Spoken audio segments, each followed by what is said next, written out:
Well, good afternoon. Thank you all for being here. I know you had a million places you could be. It's a rainy day in Georgia. I bet it's going to be a rainy night in Georgia, too, so we'll talk about that. So everyone be careful out there on the road. But you know, as I always like to say, and I really mean it, it's great to be a Georgian, isn't it? And it's great to be in Georgia. But right now, there are no more important issues impacting Georgia families than higher prices and coming as a result of some things coming out of Washington with President Biden with our 40-year high in inflation rates. High prices at the gas pump, grocery store, department store, hardware stores, and virtually everywhere in between are really putting a strain on families in Georgia. As I've stated before, Washington, D.C. is broken. Spending is out of control. But here in Georgia, we paved a different path. And while Washington, again, remains broken, Georgia continues to boom, a booming state. Working together with Governor Kemp, we've created the Georgia economic success story, one of more jobs, better pay, lower taxes, historic economic development projects, and the title of the best place in this nation in which to do business for 10 years in a row. I think y'all have heard that. But it rings true for me, and I really like it. And we've done all of this all the while by not only balancing a budget, but generating a historic $16 billion surplus for our state. But we're not going to take our foot off the gas pedal, even if it's more expensive in Joe Biden's America. We're doubling down and returning more money to Georgia taxpayers and delivering economic relief for families across our entire state by lowering taxes for parents, homeowners, small business owners, and all families in Georgia. Following my remarks a couple of weeks ago at Eggs and Issues, I'm proud to announce that we're introducing specific legislation delivering on those initiatives. First, we'll be introducing legislation to increase the child tax deduction from $3,000 to $4,000. You know, while rising child care costs are here with us every day, we're hopeful that this extra $1,000 deduction per child will help alleviate some of those costs for the parents in our state. Representative Lauren Daniel, a mom of 4, will be carrying this bill for us. And Mr. Zane will also be accompanying her, and he'll be helping her when she needs help. Thank you, Zane. You're a good-looking man. Second, we will be doubling the homestead exemption from $2,000 to $4,000, delivering important tax relief to homeowners across our state. It's important where I come from, I can assure you of that. With interest rates continue to hover near 7% and home prices at record highs because of inflated costs of construction. We all get it. We want to lessen the financial burden for Georgians to purchase a home. Representative Matt Reeves will be carrying this bill. Third, we'll talk about this one. This is important. We will be removing the cap on the Revenue Shortfall Reserve, which will allow our state to save responsibly, build on reserves, and provide more tax relief to Georgia families both in the short term and the long term for those times when our financial situation may not be as strong as it is today. Those times always come.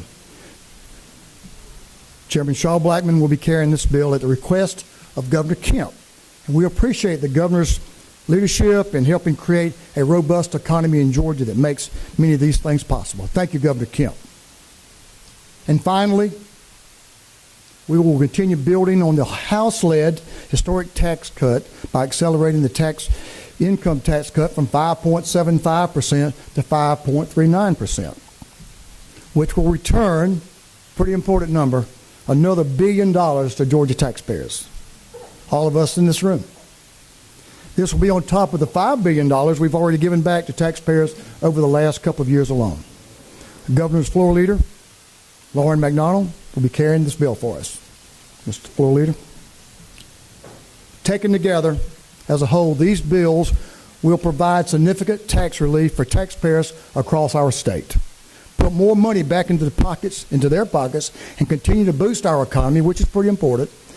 And that economy will continue to ensure that Georgia, our Georgia, is the best place in this country to live, work, and raise a family. And y'all know I like to add, have a little fun along the way. With that said, I want to recognize the members that are here with me for brief remarks on their bills. What I'll ask you to do, we'll hear their remarks, and then we'll open it up for some questions when all of them have completed their remarks. And with that, we'll start with Representative Lauren Daniels and Mr. Zane. Representative. Thank you. I would just like to thank the Speaker and the Governor for continuing to put families in Georgia first. As a mom of four, it's vitally important. You see it in everything we do up here. And when I ran for office, I said I was going to focus on fighting for Georgia's families. And the Speaker and the Governor and Lieutenant Governor have led the way on that. And I hope we continue to do so. And I think these legislations are going to continue to do that and move the needle forward for all families. Thank you, Representative. Thanks, Zane. Representative Bad Reeves. Thank you. Thank you, Mr. Speaker. Thank you, Chairman Blackman. The property tax homeowner exemption doubling sends the message that Georgia is supporting homeowners here in this time of record inflation. There are 125,000 homeowners in Gwinnett County, my home county, and a lot of them are teachers, hospital employees, law enforcement, senior citizens, and doubling the homestead exemption definitely will help them a lot. There are states like New Jersey where an average house in Gwinnett County would cost $20,000 in property taxes in places like New Jersey. People have moved here to Georgia, but due to the increase in house values, they need some tax relief even here in Georgia. This sends the right message to our current homeowners and to young working people in their 20s and 30s who've not yet gotten to experience the American dream of homeownership, that Georgia and the Georgia House, they are on their side fighting for homeowners. That's the American dream. Thank you. Thank you, Matt. Now, the gentleman that shepherds all of this legislation, Chairman of Ways and Means, Chairman Shaw Blackman. Shaw, if you'll come up and speak to some issues. Thank you, Mr. Speaker. He just lets me run the meetings, by the way. But I think you've heard about several measures today that highlight what we've embraced on the issue of tax relief in the past, what we're committed to in the present, and also what we want to see happen in the future. So I want to thank Speaker Burns and all the other members here, but thank you so much for your leadership, sir, and embracing what is much needed tax relief and reform for the citizens of Georgia. Chairman Blackman, you have done and you will continue to do yeoman's work in this area, and we appreciate how you lead the committee. Floor Leader Lauren McDonald, your turn. You're up, man. Come on and tell us something. Yes, thank you. Thank you. Thank you, Mr. Speaker. Georgians, help is still continuing to come your way. In 2022, Georgia did the largest tax cut in its history, over 26 basis points. This year, we're going to do another 10. We've continued over these years giving back $1 billion in property tax, giving back $1 billion in tax rebates back to the citizens. This time we're going to continue doing it on the front end. It's great for Georgia, and I want to thank Governor Brian Kemp for his leadership and this House for their leadership, Chairman Blackman. It's a great thing we're doing for the citizens in this great state of Georgia. Thank you. Good job. We'll open up for some questions, but first I'll thank Chair Lady Deborah Silcox for being here, and she's very supportive on each one of these initiatives. So thank you for your championing all these initiatives for Georgia homeowners and Georgia families. Thank you. Have a question, I will direct it to the proper person here. Chairman Blackman, can you talk about Yes. what is the difference, since the governor has to set the revenue estimate, between revenue being in the unallocated surplus and in the RSR? Why does that matter? Well, you know, as you know, we keep right now roughly about 15% in the rainy day reserve, which doesn't cover quite 2 months. So what we're hoping to do is be able to expand that and have it on hand for emergencies, but also be able to utilize that once it gets up to a certain level to provide relief for taxpayers. Do you believe that reduces pressure to spend the unallocated surplus if it's moved into the RSR? Well, I mean, the governor still has the ability to spend down to 4% as is, so much of that still remains, you know, in place, just as it is today. just gives us a little bit better insurance moving forward into the future. I have a pair of questions. First question is for Representative Green. What is the expectation on the homestead bill? What is the expectation of local governments when the state's doing what they're doing with the homestead exemption, raising it by $2,000? What would be the expectation, or the Speaker, you can answer that question. What's the expectation of local government? Thank you, Mr. Speaker. The current statewide homestead exemption has been in place for decades, and it's $2,000. And so homeowners know that in the past 5 years or so, there's been huge inflation in the values of homes. It's tough to buy a home, and house values have risen. So doubling that homestead exemption, the statewide level, from 2 to 4 gives homeowners tax relief at a time when they need it a lot.